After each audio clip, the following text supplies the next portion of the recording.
Okay, I just want to make sure that everything is live.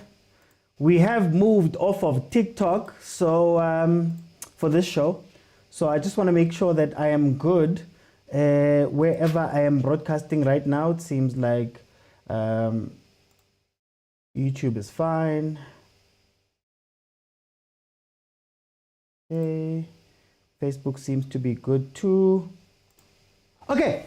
Welcome everybody to the George Mokoena show. I'm making my return, my live return to Facebook to bring you this show. This, of course, is a show where it's more about what I've seen in the media, what I've seen in conversations, and things that I want to speak about. It is separate from the normal show. So the normal show is still 7 p.m. every day, Monday to Thursdays, on Fridays at 12:30, and we also do watch-alongs. So tonight, the show is not going to start at 7. It will be at 7:30 because Kaizer Chiefs is playing TS Galaxy in the league. And then we also do the watch-alongs, like I said, on the weekends as well of the big three, Sundowns, Sundowns, Pirates, and Kaizer Chiefs. Those are the big three that we cover, and we watch those matches as well as Bafana, Banyana, Le Banyana Bastai, Leman. They were in the Champions League and we were watching them too. So thank you guys so much for joining me. Let's get straight into it now.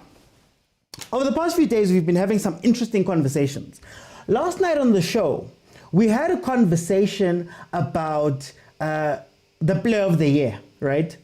And this convo is not going to be about who should be chosen to be player of the year. It's going to be about the award itself.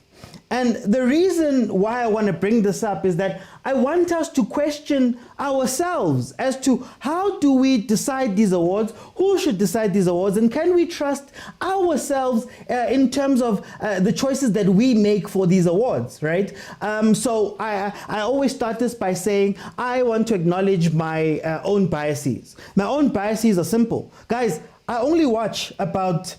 Up to this point, I've only watched about, let's say, 50 to 60 games live on the platform with everybody. I only watch Kaizer Chiefs, I only watch Orlando Pirates, I only watch mamelodi Sundowns, right? Those are the teams that I watch. So 60 games out of a 480 game season is what I'm exposed to. So am I the right person, or are we, as people who only watch our teams, the right people to speak about these awards and to proclaim that somebody might be better than somebody else, or somebody is out and out the best player? You know, a big question that came up was one of, for example, Ron Williams. Ron Williams has done incredibly well this season. He's been so good this season across Africa for Bafana and in the league. Right? A lot of people have come out and said definitively that Ron Williams is the guy. Ron Williams is the player of the season, right?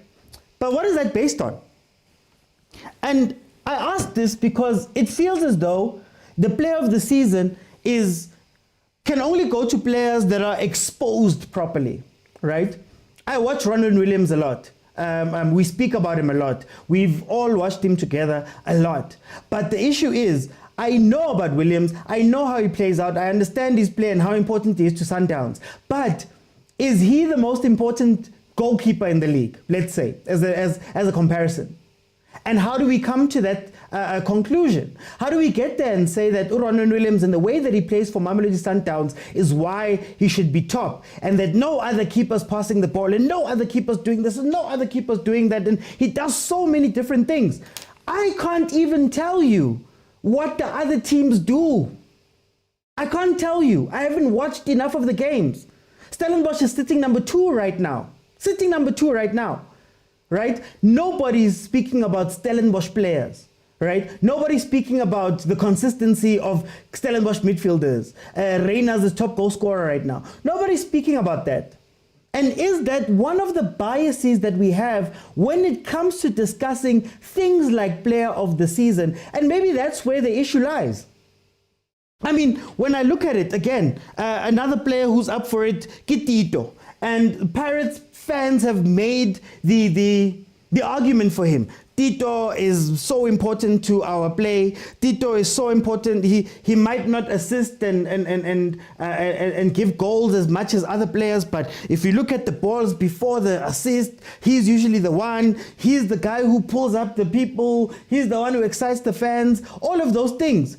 And it's great. And it could be true. right? But does that mean that automatically Tito is now into the chat of player of the season, right? What about other players who may have the same influence, who may have the same characteristics that we look at? For example, Jayden Adams, I believe, has 6 assists and 3 or 4 goals. That's 10 in the league. They won the Carling knockout.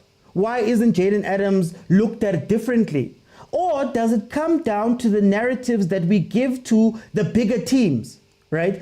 Mamelodi Sundowns has won the league. We give them the benefit of the doubt that their players are that much better than everybody else. You look at Orlando Pirates. Orlando Pirates struggled sometime in the middle of the season. Now they're coming back to finish strong, right? The benefit of the doubt is given to those players that even when they were not playing well, they were there, right?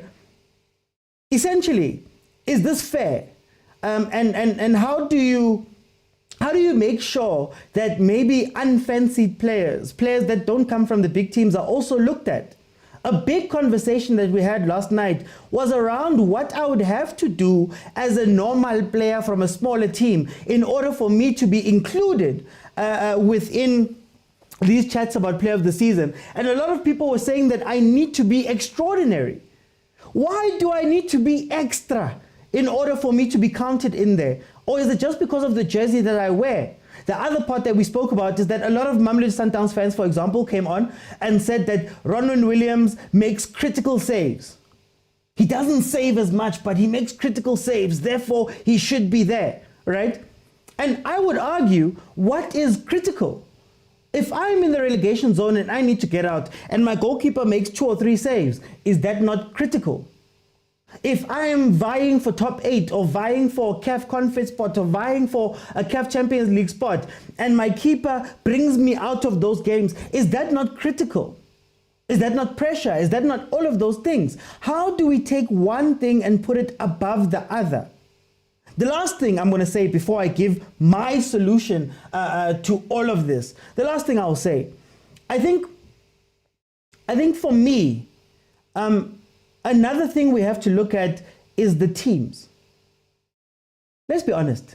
Playing for Mamelodi Sundowns, having Grant Kekana, having Aubrey Mudiba, having Kemankana Mapandish, having those players right in front of me who are experienced, who are well coached, who are expensive, who are internationals, who are a level above a lot of players within the league. That should count for something.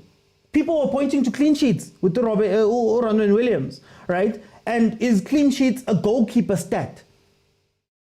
What happens if I am a really good player in a team that is not so good? Do I get punished because my team's successes are not the same as the successes of a Mamelodi Sundowns? Are not the same successes as other people and their teams?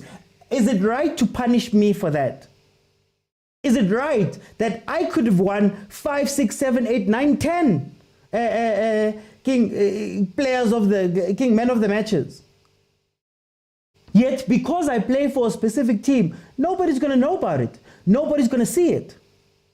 Remember, guys, these things come into play. Ronwen Williams doing what he did at AFCON, whether we like it or not, is going to have an impact on this award. Ronwen Williams sitting next to Hugo Bruce, Ronwen Williams going into CAF Champions Leagues and saving penalties is going to come into the minds of people that are going to be voting for this award. Whether we like it or not, it's subjective. It's not based on criteria. You look at Tito, for example. Are we making a noise about Tito if Tito is at Supersport? Are we making a noise about certain players? One of the examples that was brought up in the Overthinking Football WhatsApp group, if you want to join the WhatsApp group, go to YouTube, click on subscribe and join. One of the people that was brought up was Umabasa. Umabasa joined Pirates mid-season. Umabasa had been scoring at Morocco Swallows, I believe. He had, almost 7 goals out of 10 games, right? And he was cruising. I don't remember not one conversation about Umabasa. Chigi now Pirates didn't play very many games, comes in, starts scoring, And then we go, oh man, yeah, that player. These are the biases that exist. And maybe we're not going to be able to take them all away. Like I'm not sitting here saying that all of those biases will go away all of a sudden out of the blue, right? But what I am saying here is, can we be honest with our reflections of what we think of these awards? Some of these players play for incredible teams. And you can argue that playing for an incredible team is already hard enough. To be incredible, you have to be really good. But there's other players who don't get the shine, who don't get the limelight, who don't get anywhere. And this is to go for not just Sundowns, just the league in general. We know that if Kaizer Chiefs had a player that was performing right now, if Dupreez was sitting on 11 goals, 12 goals, it wouldn't matter what Kaizer Chiefs did during the season. He would be in the conversation, loud. For those that are going to jump in and say that it's tribal. And I'm not even saying that the players that are being mentioned should not be mentioned. That's not the point of this. The point of this is you have all the data, you have all of the information, you have all of the narratives, the storylines. You've consumed so much of these players, the handful of players that we watch every day. I can trust you when you say that Ronwen Williams is a very good player. But can I trust that we are giving other players a chance, that we are actually comparing them, that they're actually coming into the conversations? Are we giving that opportunity for those players to also be part of these things? Or is it just a closed loop for the big players? And before I move on, I just want to make sure that I am running properly here.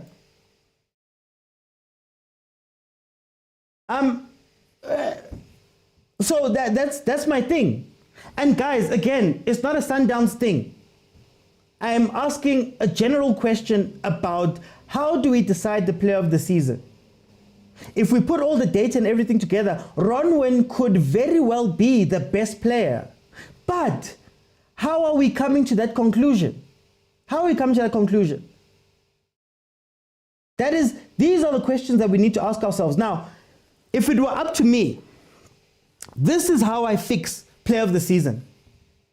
I would take every metric that we have: dribbles, successful dribbles, passes, attempted passes, key passes, assists at the end of games, goals, assists that come in late, are taken saves, penalty saves, every single metric that we can find, and put everybody on one database, even if you can imagine it like a spreadsheet. One spreadsheet with all of those data points. And you'd have all of the players down at the side. We'd decide how heavy each of those things are. Like, for example, a penalty maybe is more heavier than a normal save, for example. And what I would do is place everybody on there.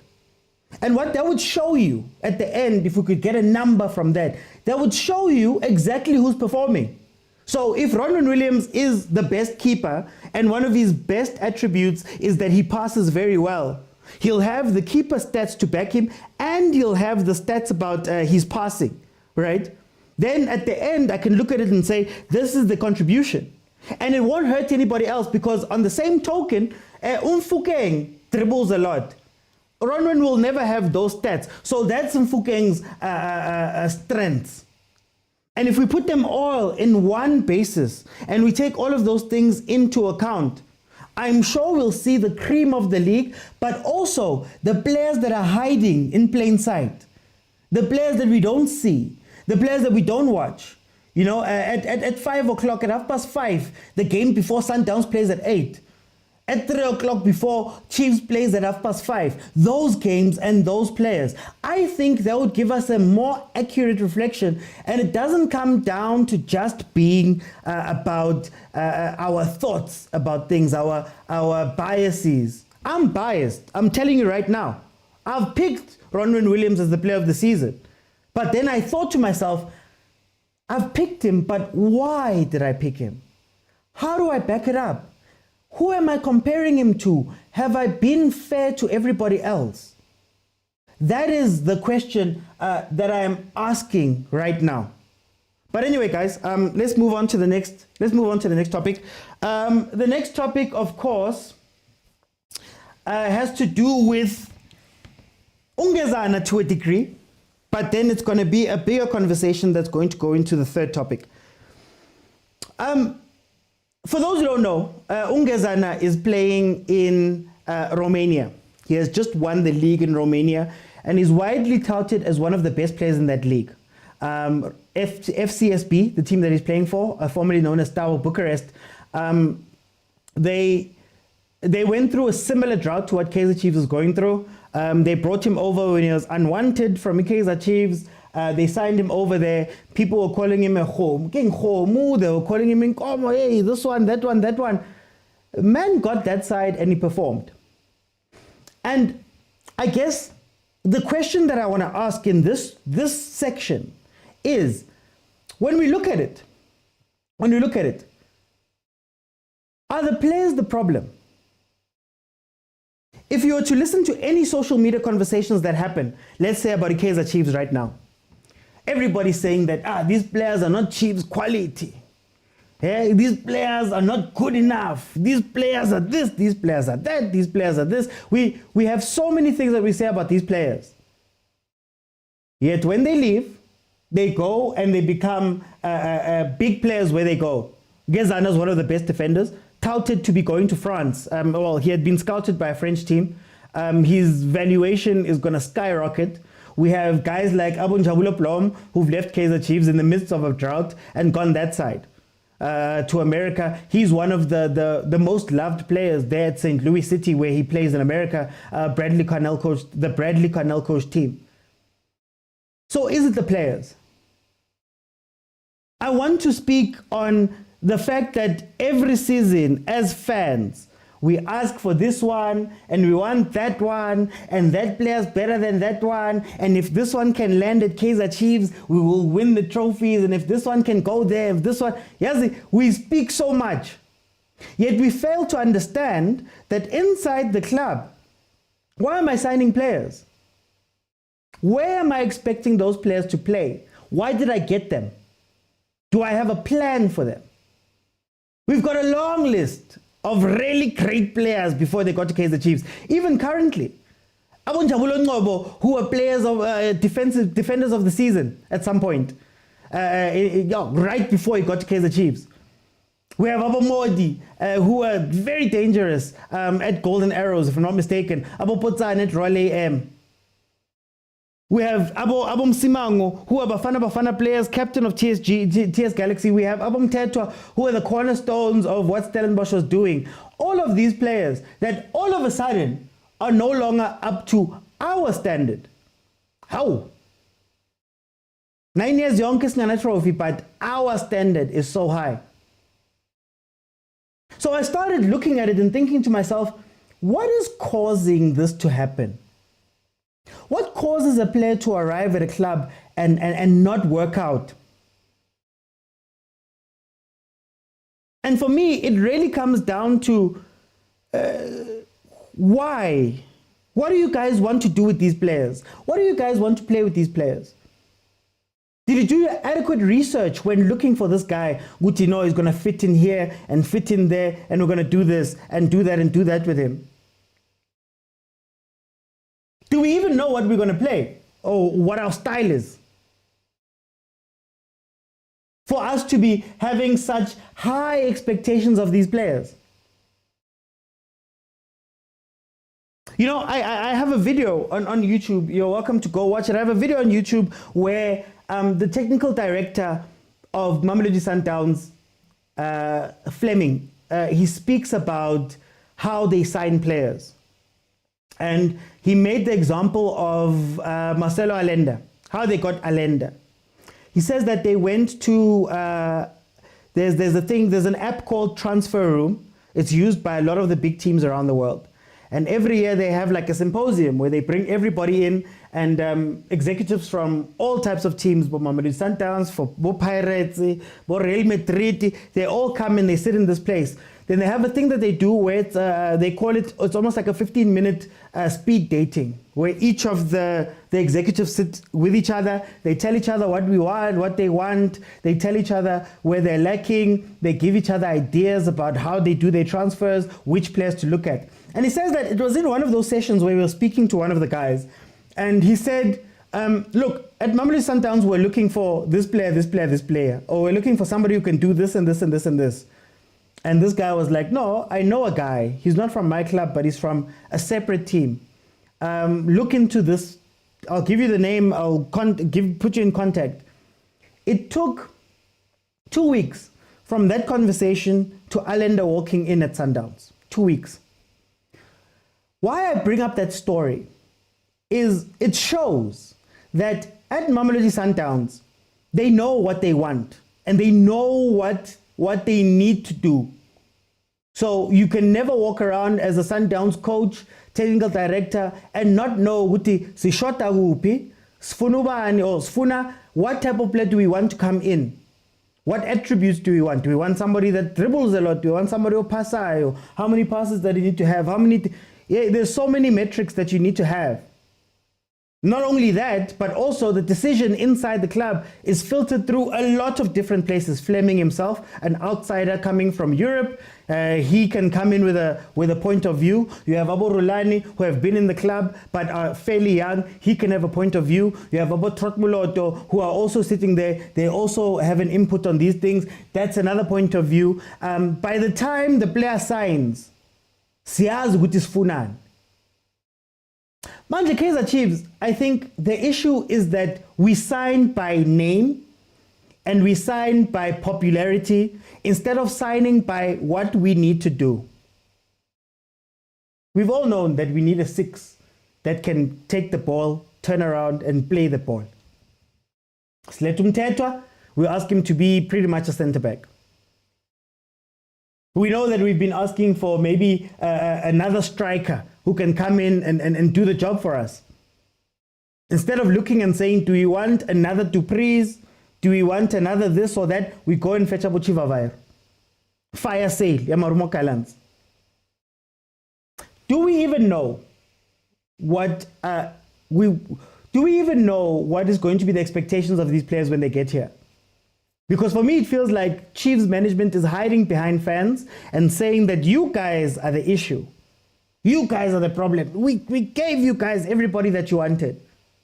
Is it really about giving us what we want? Can you really trust fans to make those decisions? Back to the conversation I was having in the first part of this. I do not watch enough football. I have a footballing platform. I do not watch enough football for me to be able to go into Kaizer Chiefs and make transfer decisions. How many games of Stellenbosch did you watch when we decided that Umthetho was the one that we want? And not to say he's a bad player, but how many games of Stellenbosch did we watch? How did the rumor start?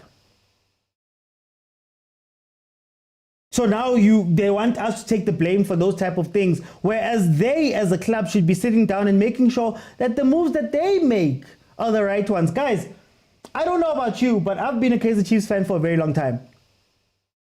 Very long time. My whole life, in fact. Very rarely do I remember a game-changing signing coming in at Kaizer Chiefs that we knew about. I'll give you an example. How many people knew about Mbesuma before he landed at Kaizer Chiefs? How many of us knew about Nengomasha? Like, truthfully, how many of the coaches who were brought in did we know them before? So why is it that now that we're losing Begatin, and to end off this segment, all I really want to say is, guys, Gezana is proof that the club, the players are not the problem. To prove that you can sign anyone that you want to sign. To prove that us, as people who watch the teams, would much rather lay the blame at the feet of some of these players instead of really interrogating. Why are they here?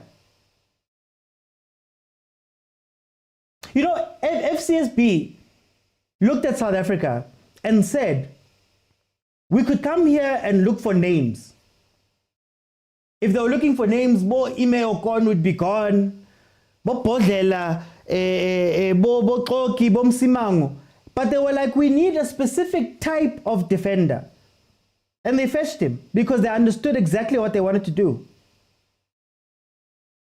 Now assess the team. Look at some of the players. Does Chivavairo really fit in with Dupre's? Does Chivavairo really fit in with Castillo?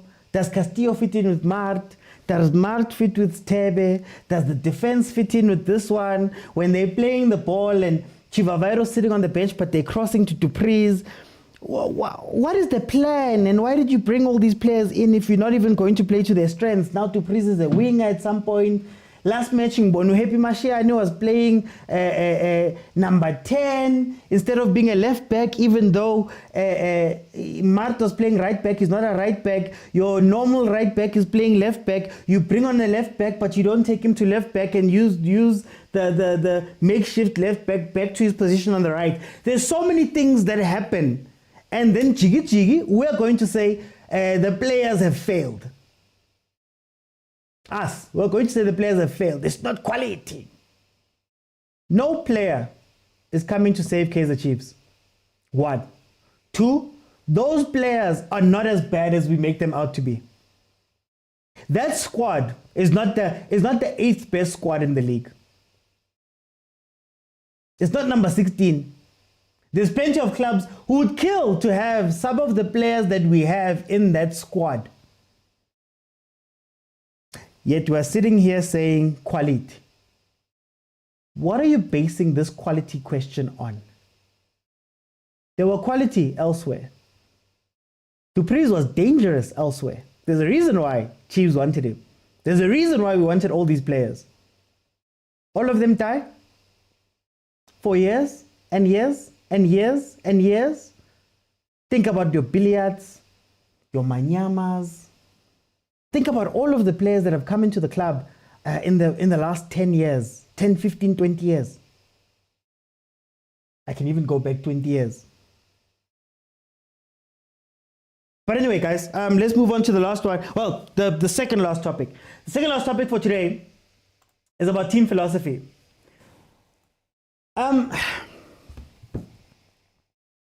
Everybody knows that Kaizer Chiefs is looking for a coach. Everybody knows that we are searching for hopefully a savior who's going to come in and take Chiefs from where they are and move it forward. I don't want to speak too much about the candidates and who's there. There have been names that have been spoken about and all of that stuff. I want to speak about something that links to literally what I just spoke about. Who decides the philosophy at a club? I've been having so many conversations with fans and people that come onto my show. So many conversations about the philosophy of a club. And I hear the same thing from a lot of people. People come in and they say that, a coach must be the one that comes in and dictates what the philosophy of the club should be. A coach must come in and make signings. A coach must come in and restructure the club. A coach.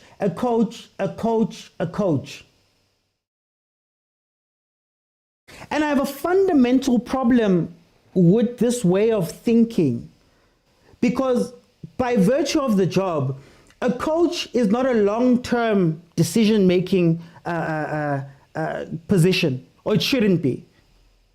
It's not somewhere that by default you'll be given 8 years in order to get things right. A coach usually has to earn their way.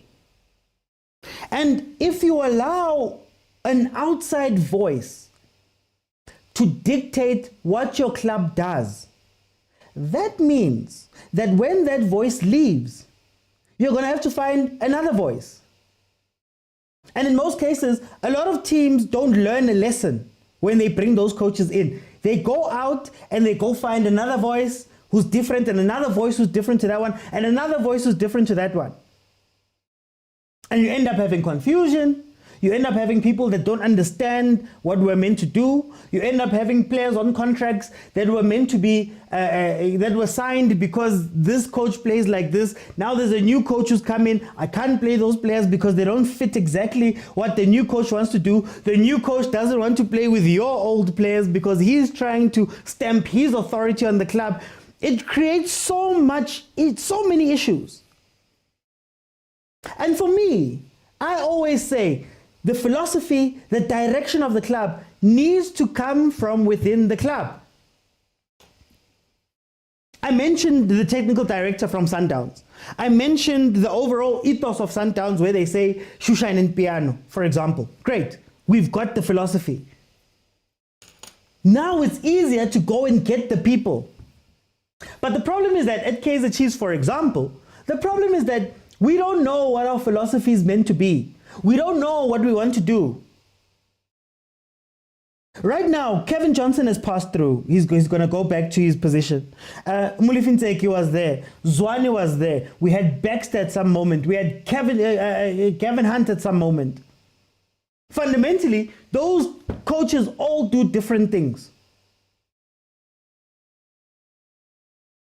But if you as a team sit down and decide on what you want to do, so for example, I want to play tiki-taka. We sit down at a general meeting or AGM or whatever, or in our boardroom, and we say, okay guys, we've seen that over the past 9 years, we've messed up 1, 2, and 3. We've been trophyless. We've been going with the wind. Let's sit down and say what do we want to do in the next 5 years. What do we want to win? When we sit here, what type of football do we want to play? Do we want to play helicopter? Do we want to play tiki-taka? Do we want to play any of those things? Once you've decided your philosophy, it makes everything else easier. Let me explain. I've chosen tiki-taka. That means that the type of coaches, the type of executives, the type of managers, the type of people that I'm going to look for are going to be people that are experienced in tiki-taka. That means instead of going out into the market and closing my eyes and just pointing at whoever, now I know exactly good to, oh, now coach, or now baba coach by 3, 4, 5 that play the football that I want to play. Then I can take those guys and say, oh, from the 5 of them, let's drill down and see, okay, what are the finer details of what they do? How's your man management? How's this, how's this, how's this? I have just narrowed the whole field. Guys, Kaizer Chiefs is searching for coaches in Brazil. Kaizer Chiefs is searching for coaches in Spain who have completely different styles. And you know what's also nice about the philosophy? I can now take that philosophy and put it through my whole club. My development plays tiki-taka. So that means that when my players come from tiki-taka, they go into the first team that plays tiki-taka. Therefore, the change is not so big. My staff play tiki-taka. That means that from my development coach all the way through, it's guys that have similar understanding of the philosophy. And like they could all sit together. You look at Stellenbosch FC. Stellenbosch FC has Steve Barker as head coach. What people don't realize is that there's a guy sitting next to him. He's assistant coach, Wesley. Wesley has been with him ever since his tax days. Then sitting next to him, first team, sitting next to him on that bench, next to Wesley is Evangelos. I'm forgetting his full name, but Evangelos also came from tax with him. Now, let me show you something. That means that Stellenbosch head coach, down to the assistant, down to the staff, down to development, are like this. So that philosophy goes all the way through. When people say, yo, Stellenbosch is always finding these players, they're finding them because there's an understanding that goes all the way through the club as to what we are, what we do, how we play, what we want. Tell me, at Kaizer Chiefs, what is the style of DDC? And how does the DDC team relate to the first team?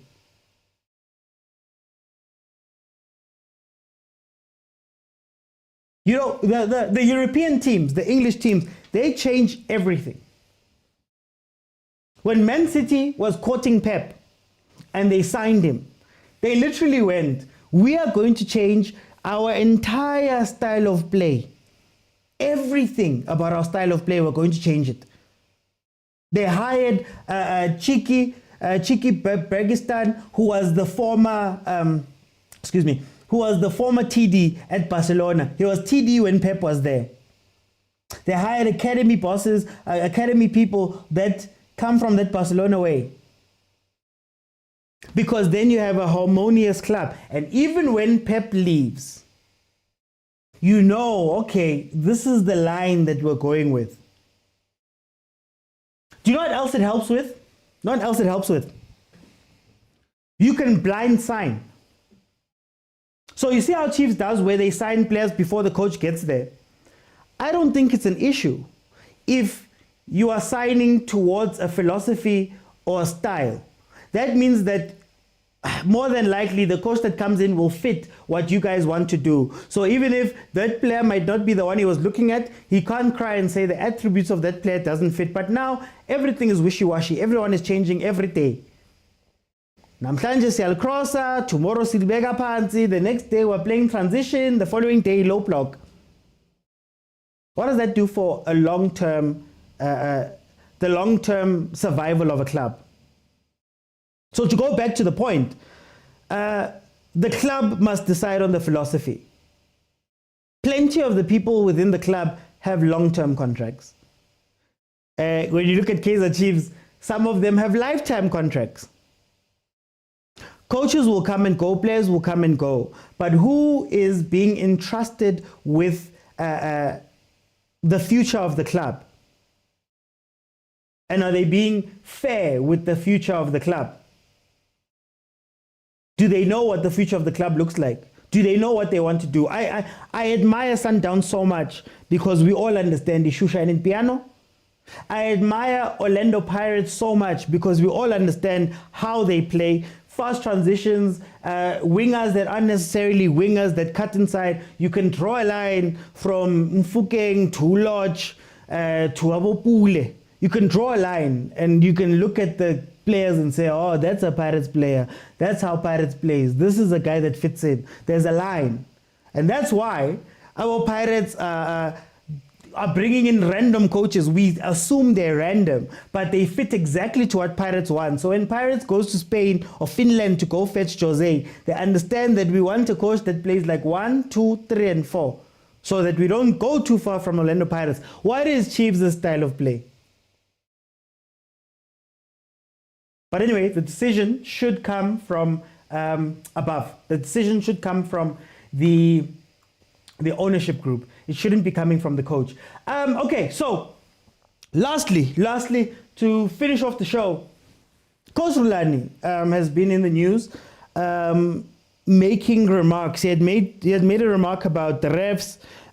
For example, Ucheli Chabani speaking about who's he talking to, asking questions about decisions. He has been in the media for words that he said recently about TS Galaxy, where he spoke about how someone told him that Sid Ramovic told the players that they must go and break somebody's leg or be hard on certain players. And I don't want to speak too much about the words.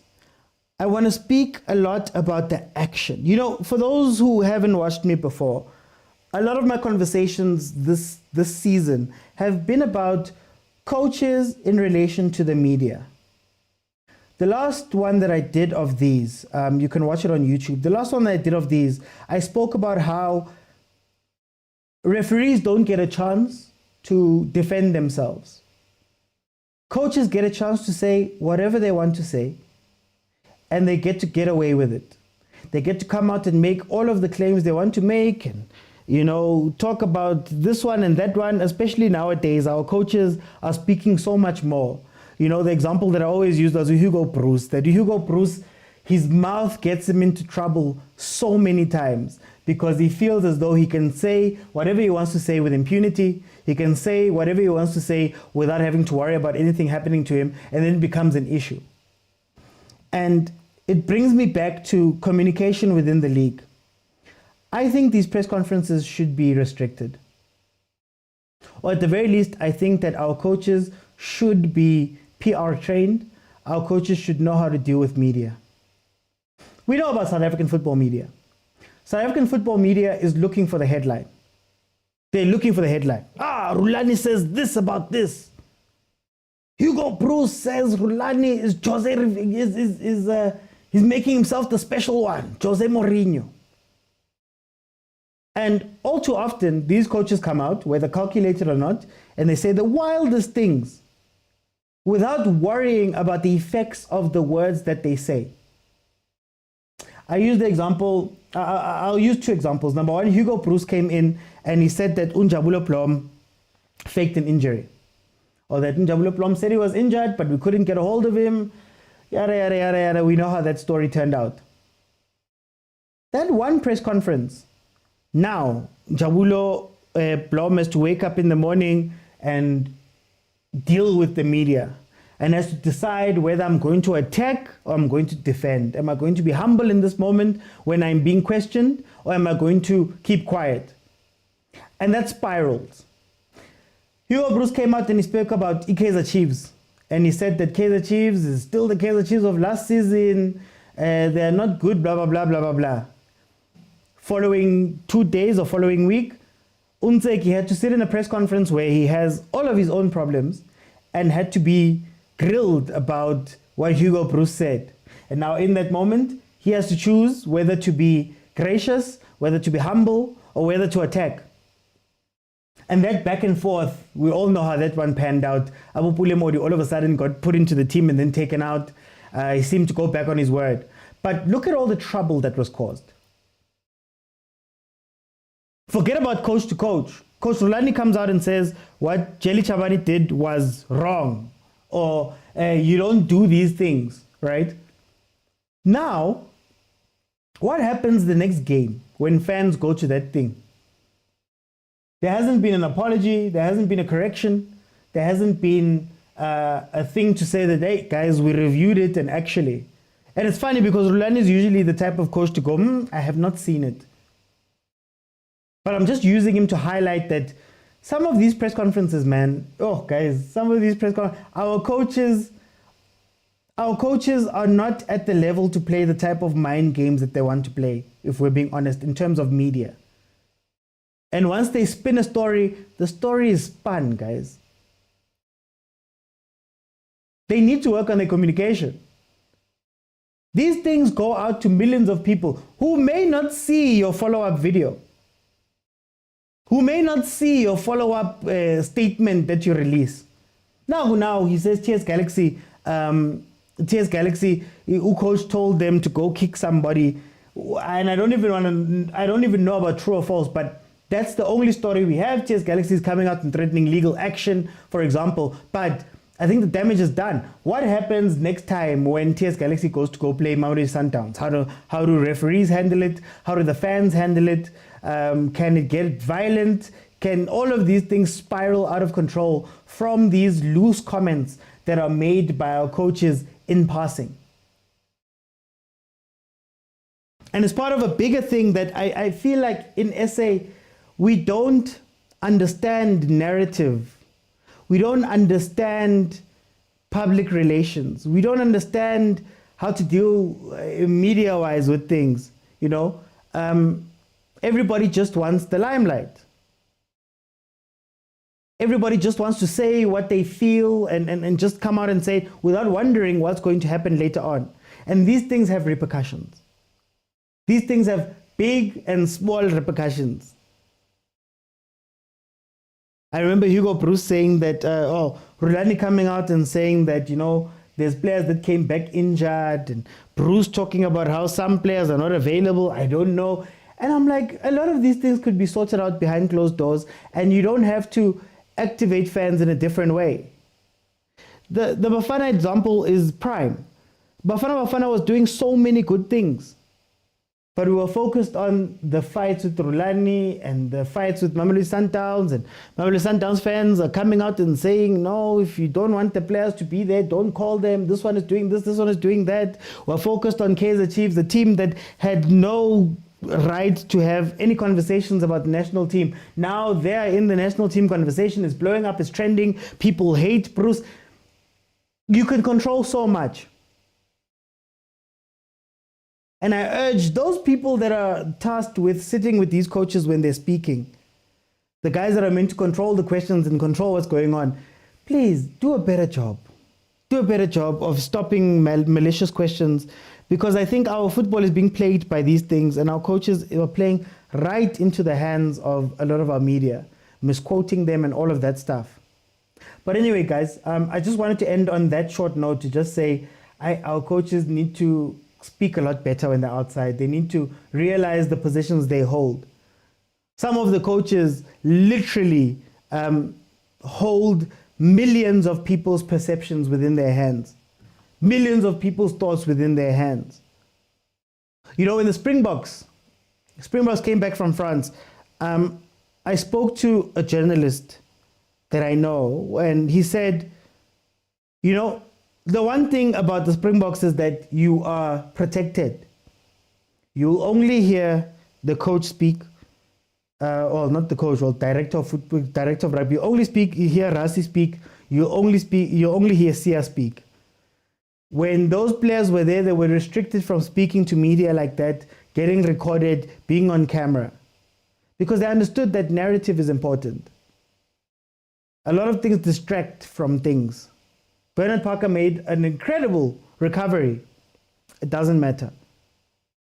Bafana has been playing well for a good 2 years. It doesn't matter, because we allow these side things that are said to take the spotlight and to take the narrative. Our coaches need to do better. Anyway, guys, thank you so much for joining me. Please, if you have not followed, if you have not subscribed, please follow and subscribe. Please support. I have a video out right now on YouTube that speaks about financial fair play and why financial fair play will not stop Sundowns. It's not going to stop. In fact, it will help mamelodi Sundowns if financial rules are brought into the league. So if you want to watch more of that, and I can tell you a little bit more in depth, I have a video up on YouTube. I drop content almost every single day. I do have a live show where you guys can engage with me. That is Mondays to Thursdays at 7 p.m. And you engage via TikTok. So you have to be following me on TikTok, join me on TikTok while I'm live. Then you can jump in and call into the show, and you can have a discussion with me. This one is more of just catching up with some of the things that have been said in the media. Guys, thank you so much for joining me. I'll see you then tonight, 7:30 on TikTok and YouTube for a watch along of Kaizer Chiefs versus TS Galaxy. So join me, we'll watch the game together and we'll talk about it, what we see. Guys, it's been amazing.